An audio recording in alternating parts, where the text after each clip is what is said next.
Easy attachment, to by bola brada, oblečenie, krčná krpica, kebyže v skutočnosti pracujem, chytím si to, druhá ruka je pri hlave, kvôli tomu, že stajete sa chránim, bránim, berem zbraň.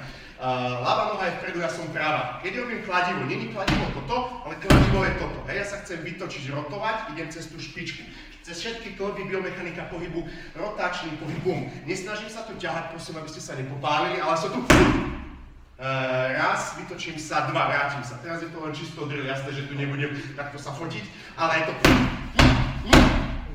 Spravím jedno, dve kladiva, budem pokračovať a pofolovať. Takže ešte raz, chytím si klony z vrchu, keď mám lapy, chytil by som si oponentovú ruku. Druhá ruka je pri hlave, ak ma utieral alebo niečo, s tým, že idem cez tú zadnú nohu, vytáčam sa kladivo, v rukách pes, palec na bok, aby som nezabudol, to je veľmi dôležité, lebo ak stojíte takto, tak si zlomíte prst a skončili ste. Raz, vrátim sa, dva. Skúste len zľahka kladiva, potom dáme do toho silu dynamiku.